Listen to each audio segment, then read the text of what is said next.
Hey, what's going on, guys? My name is Tom Spark. Welcome back to another video. Today we're going to be rechecking out ExpressVPN for 2020. I've been checking out this VPN lately, doing some more tests on it, and I think in some ways I need to readjust my ratings, so that's what this video is going to be about. Hey guys, just a reminder to check out vpntierlist.com. If you want to help support the channel, I recommend visiting my website using Brave. It's a great browser for privacy advocates. And if you guys visit vpntierlist.com by downloading Brave and using it by going to brave.com/tom352, you can help support the channel. So once you have Brave installed and ready to go, you can check out vpntierlist.com. It's a collection of all my ratings on the channel, and you're going to find lots of helpful information here on how to choose a VPN. Anyways, back to the video. Alright guys, so as always, we're going to run ExpressVPN through the pacing, first checking out pricing. Now, ExpressVPN here is very expensive. There's no getting around it. I'm not going to say that you can get 15 months for $6 a month or something like that. The bottom line is that the 1 month plan is $13. The 1 year plan is $100 and 6 months is $60. This is expensive, so much so that I even reached out to ExpressVPN and asked them to give my audience a promo code. This would help set the cost down, give it a better score in the pricing department, but so far, after waiting a day or two, they haven't really replied or seemed interested in helping out you guys who like ExpressVPN to lower that price down. So guys, this is just the price and there's no getting around it. It is by far probably the most expensive VPN out there that's worth using, to be honest. Not only that, but ExpressVPN only gives you 5 simultaneous connections, which I don't think is that good for this price. Other VPNs competing have around 8 to 10 simultaneous connections and in a lot of cases are actually cheaper. Now, if you don't care about price, if you don't care about simultaneous connections, maybe this isn't a huge issue for you, and a lot of people who use ExpressVPN seem to think that way. They don't really mind the expensive price because they're happy with the service, and that's certainly true, but it doesn't mean I can't talk about it in this review section and give you guys who do care about the price the scoop. Some other VPNs like VPN are around $5 a month or $30 a year with code TOMSPARK, and you can get the streaming bundle there for $60 a year with code NETFLEX. So it's even cheaper than ExpressVPN's $100 a year, and you get included IPs with that. So I would say in terms of competing value, the $60 streaming bundle is what compares to ExpressVPN's $100 a year bundle, because that also includes streaming compatibility with ExpressVPN. So $60 compared to $100 a year, maybe compared to Torguard's $12 range per month streaming bundle compared to $13. So it really does become cheaper in the yearly price, but that's how it's going to be, guys, here. I'll let you know down in the comments down below if ExpressVPN ever reaches out to me and gives you guys some kind of discount here for being part of the Tom Spark Reviews community. And just check the comments down below to see if there's anything listed there in terms of promo codes. If that never happens, there's not going to be anything listed down there. Anyways, guys, let's move on to the next section. So guys, in terms of its application and setup, I think ExpressVPN does get a little bit of a boost here. One of my favorite things about ExpressVPN that I didn't talk about too much in my last review is that I really like their first time setup. Pretty much what you're going to do is once you buy it, you're not even going to have to check your email or anything like that. Quite simply, all you do is you load this page up that they're going to direct you to after accepting your payment. You're going to copy the activation code, and then you're pretty much just going to copy the exact activation code inside the ExpressVPN application, and you're going to be logged in. You don't have to check emails, you don't have to remember passwords or anything like that. This is a very smooth setup process, and I honestly think it's one that other VPNs can learn or copy. And once we get into the application, this theme kind of carries on with ExpressVPN. It's extremely easy to use. It's always been very noob friendly and intuitive. So much so, I think it is more intuitive than a lot of other VPN options. Now, does ExpressVPN have the most customization and control as some other VPNs out there? Well, not quite, but it does get the job done for the most part. You have some startup configuration options to customize how ExpressVPN starts up. You have a network lock, which is basically ExpressVPN's form of a network kill switch. You also have split tunneling, which is pretty unique in that you could use a VPN on one app or something like that, but also not use VPN on another app. This is quite a cool feature, but I do think that it can be a bit buggy. I've heard from people that sometimes there's DNS leaks with split tunneling with ExpressVPN, and as well as other VPN providers, so use it kind of at your own risk. It is a cool feature though, and one I would like to see more often. However, I'm not sure how practical it is for security, because for the most part, if you're worried about security, you want your VPN on everything. We also have a decent amount of protocol options. I do like seeing IKEv2 here, especially since a lot of VPNs don't provide you that option. I do like the combination of OpenVPN and IKEv2. But besides that, that's pretty much it. We do have some IPv leak protection, DNS, making sure to use ExpressVPN DNS, and some network settings to optimize Windows networking to improve VPN speed. It's not really sure exactly what that does really. But guys, we do see most core features here. We do see that kill switch, but we do not see an application kill switch. This is more of a network kill switch, so they're not providing you both options. We don't see as much control in terms of, encryption rates or anything like that, like we've seen with TorGuard and private internet access, that they control the encryption rates. But I do like that they provide IKEv2. We don't really see too much in terms of adding custom proxy support. In fact, ExpressVPN itself does not allow you to use a proxy with their service, or they don't include it. Some other VPN providers, like I mentioned, TorGuard, IPVanish, private internet access, some of the older ones there, do provide a free proxy that you can use within applications. So you have that thing that you could put the proxy in your BitTorrent application, and I've showed you how to do that before. It's going to be cool for torrenting. You just load the proxy information in there, save it, and then you're pretty much good to go. You don't even need to use VPN for torrenting. ExpressVPN unfortunately doesn't include that feature within their application or service. We also don't see a lot of DNS configuration options. You're pretty much only going to be able to use ExpressVPN here. Some other VPN providers allow you to customize DNS a lot more.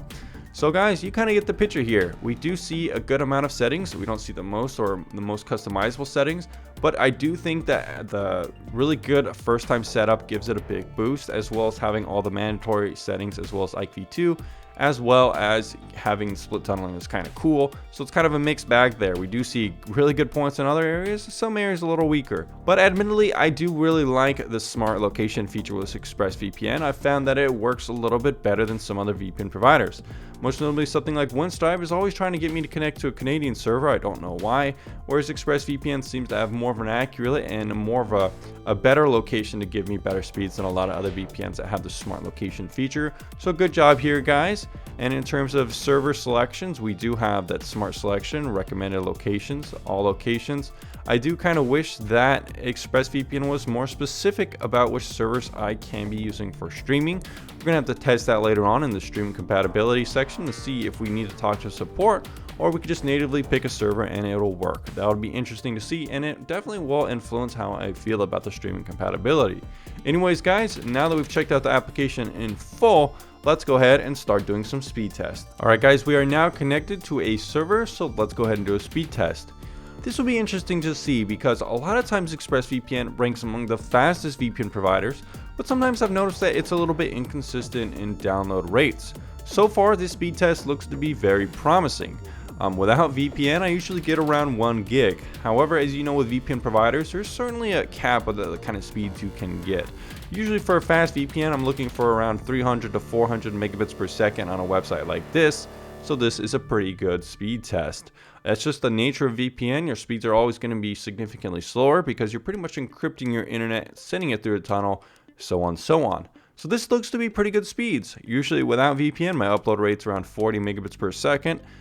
So this is a decent speed test. However, let's go ahead and test the download to see what kind of download speeds we can get, because sometimes that's more of an accurate representation. Alright guys, we've now started up the speed test, and this is what I would be looking for. Ideally 30 to 40 megabytes a second would be a strong download rate, which is among the fastest of my VPN providers.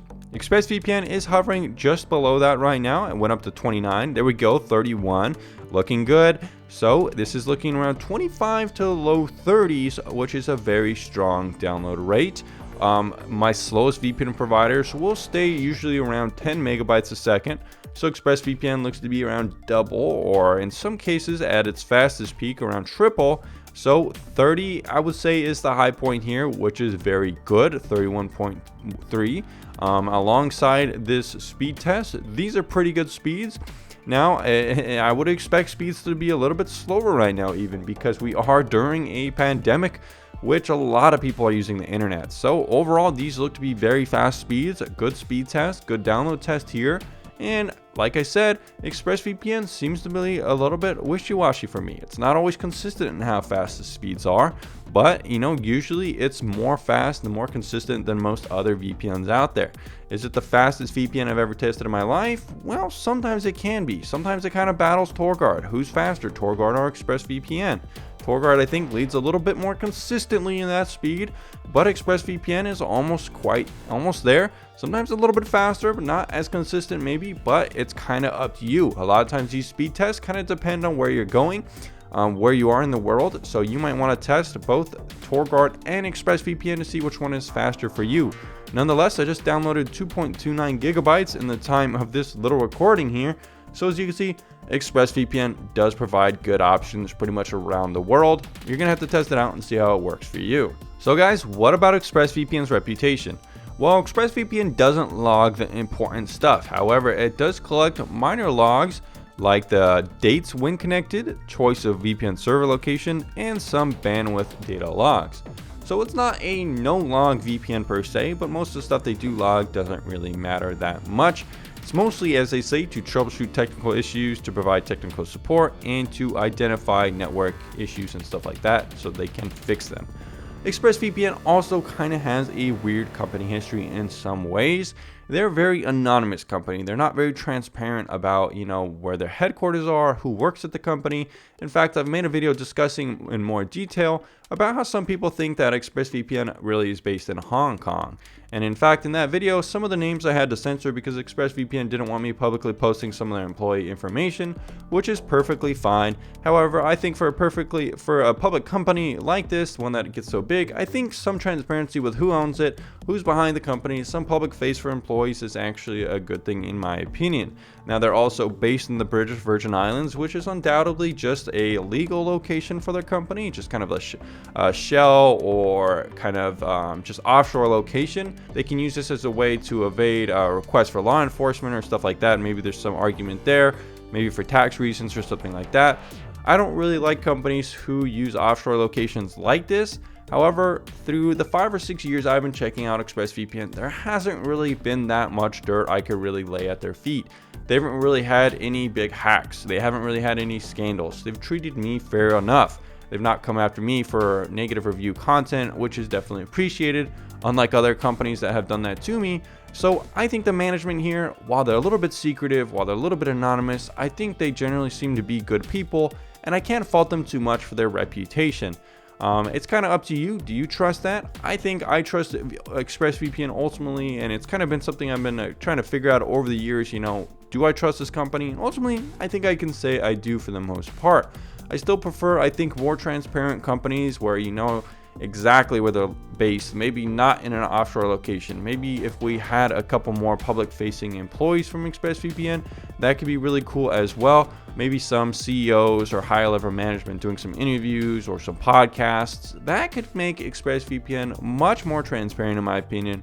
And ExpressVPN team, if you're listening to that, I think that could be a good step for being a more transparent, open-faced VPN company. Because as you know, a lot of the VPN companies themselves do kind of like to hunker down and kind of hide, which makes it hard to exactly know who's owning the company and what kind of policies and what kind of just kind of culture they have at the company. So I think that is something ExpressVPN could fix, but I do think it's a solid reputation, and just from observing it for a while, I think overall it's a decent reputation for a company. So I'm just still connected to my smart server. It does seem to be working with Netflix, which is really nice. I didn't have to talk to ExpressVPN customer support, which is nice. Let's go ahead and see if it works with all the other streaming services that I like to test out. All right, we can see that Hulu's working. Very nice to see as well. Didn't have to switch servers at all, which is a big plus. So unfortunately, ExpressVPN, this server that I'm selected, did get picked up by Amazon Prime Video. This is kind of what I was worried about. Now, this doesn't happen with some other VPN providers, especially ones that provide streaming IPs. But what we're going to have to do now is talk to ExpressVPN customer support, find if there's a server that works with Prime Video, and come at it again. This is just kind of the necessity of ExpressVPN streaming compatibility. This is something you're going to have to work around. Is it nice that you could just connect to any server and then a lot of the time it will just work with streaming services? It certainly is nice that you can do that. However, while you don't have that as big of a learning curve to put in streaming IPs and stuff like that with TorGuard, The con is that sometimes you will have to deal with stuff like this, and you will have to talk to customer support and pick another server. Just a little bit of a hassle, but let's go ahead and see if we can get around it. Unfortunately, right now, it looks like ExpressVPN does not have live chat due to COVID-19. That's kind of a bummer. You would think that they would just be able to do it remotely or something like that. So it's a little bit of a hindrance for my review. However, for the most part, ExpressVPN does have excellent live chat, and I've tested it in the past.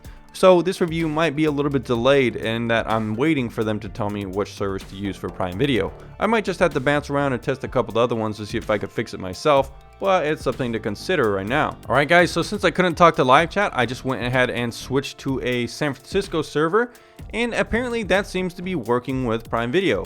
So if you can't talk to live chat, or if you don't know which ones it works, maybe just try switching around a couple and you should be able to unblock Prime Video. Very nice. So guys, we are now connected to a UK server to test out if BBC iPlayer works. So let's go ahead and see if it works. Got to sign in first. All right, now we're signed in. Let's see. Looks like it's working. So ExpressVPN works with the big four: Prime Video, Netflix, Hulu, and BBC iPlayer. The only thing we had a little bit of issues with was Prime Video. However, switching servers did find a fix for that. So my conclusion is as follows: ExpressVPN is a very good streaming VPN, maybe the easiest one to use. Now, while it's certainly more expensive than TorGuard VPN, you do get the advantage of having just an easier learning curve. You're not going to have to mess around with these streaming IPs. However, like I mentioned, sometimes you might encounter issues with certain servers being blocked, and you're going to have to rotate around a couple servers. That's just the con of that easier usability, but it's kind of up to you in that sense. Anyways guys, for streaming, very impressive that it works with pretty much everything after a little bit of tinkering around with server. Alright guys, now the review is finished and we have a new adjusted ExpressVPN score, and they've done really well. In fact, they're in a number 2 VPN now. In this course of the review, I kind of adjusted some of the scores. I improved the application score because while I do think ExpressVPN doesn't provide as much customization as some other options, it does get some bonus points with having a really good first time setup. It's got a cool split tunneling features. I do like that it's IPv2. It's very intuitive, easy to use, and it has good smart location for picking a server. Speeds aren't as always impressive as TorGuard VPN. However, TorGuard VPN is by far the fastest VPN I've ever tested, and ExpressVPN usually comes very, very close. So much closer that it's much faster than most other every VPN out there as well, so it's gonna get a 5 out of 5 there as well. Reputation, I bumped it up a little bit from a 3.5 to a 4 because while I don't like how anonymous and how they use an offshore location, admittedly, ExpressVPN hasn't really done anything that bad. There was an incident a long time ago, maybe like 5 years, where they were using substandard encryption around 128 AES, but they actually quite fixed that within a couple of weeks and they improved it to be industry standard AES 256. That was a long time ago, wasn't a huge deal, and there hasn't really been anything since then that has really made me want to throw dirt at their feet or anything like that.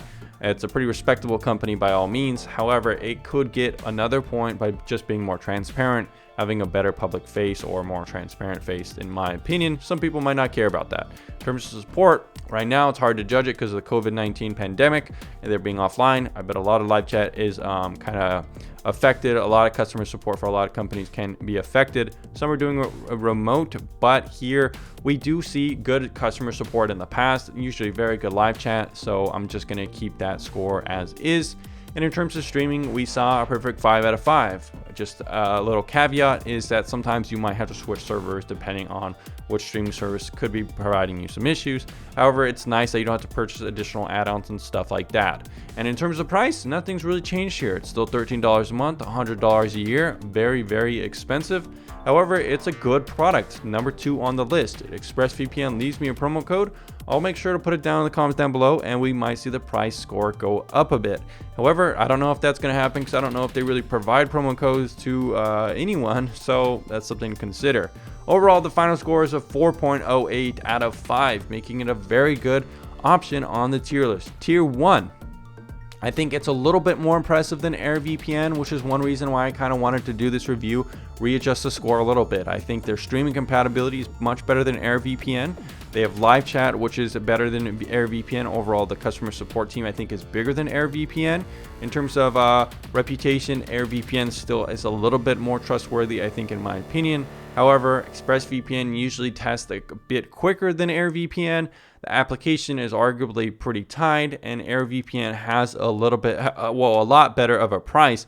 But overall, the aggregate score of ExpressVPN, because of that higher support, higher stream compatibility, and better speeds, make it the number 2 VPN on the tier list. Anyways, guys, I hope you see that this is an objective review of ExpressVPN, not shilling out like all those other people who recommend it. I'm talking about the objective facts here, and it's a good VPN. The number 2 on the list now, guys. Check it out if you want to use it, or if you're sticking with TorGuard or something like that, that's fine too. This is a good option. It's going to be more expensive, but it's a solid option. Anyways, guys, thanks for checking out this review, and I'll see you on the next one very soon.